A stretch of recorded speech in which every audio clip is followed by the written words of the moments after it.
So আজকে আমি discuss করব বিভিন্ন ধরনের যে টি টেস্ট আছে এর মধ্যে আগের ভিডিওতে আমি টু স্যাম্পল টি টেস্ট দেখিয়েছিলাম। সো আজকে আমি দেখাবো ওয়ান স্যাম্পল টি টেস্ট এবং another one is pair t test. So one sample t টেস্টের ক্ষেত্রে শুধুমাত্র একটি স্যাম্পল থাকে। সো ওই স্যাম্পলের ডাটা আমরা এখানে ইনপুট করছি।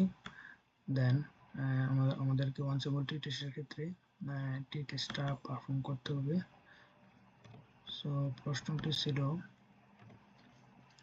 অ্যাপলের বিভিন্ন ধরনের ওয়েট এবং একটা expected weight like expected weight ধরেন এখানে expected weight expected weight 500।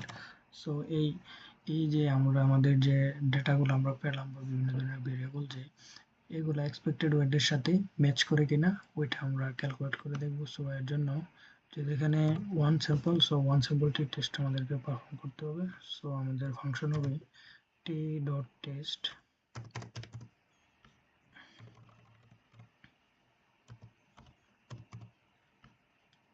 Test আমাদের অ্যাপল স্যাম্পল আছে অ্যাপল, দেন আমাদের একটা মিন ওয়েট 500 into 500, দেন আমাদেরকে দিতে হবে অল্টারনেটিভ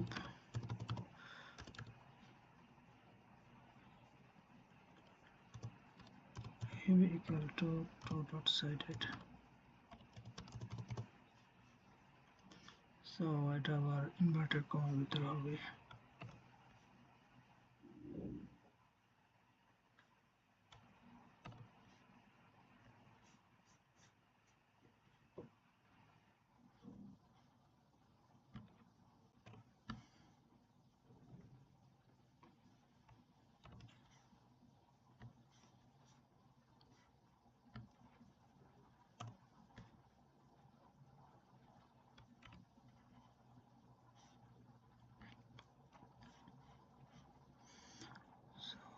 এটা হবে এখানে।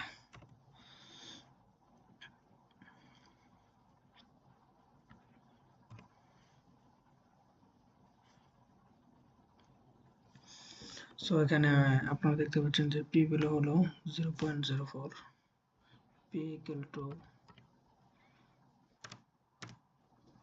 0.04 which is less than 0.05.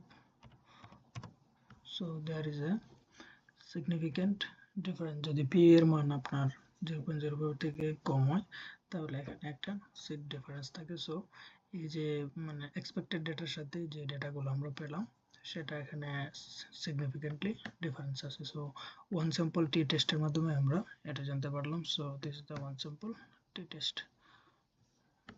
Okay, then আমি আপনাদেরকে দেখাবো পেয়ার টি টেস্ট।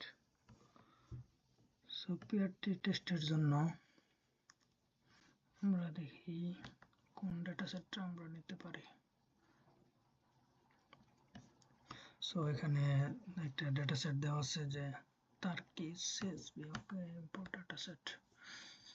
সো প্রথমে আমাদেরকে একটা ডেটা সেট ইম্পোর্ট করতে হবে। সো এখানে হলো অপশন ডেটা সেট ইম্পোর্টের।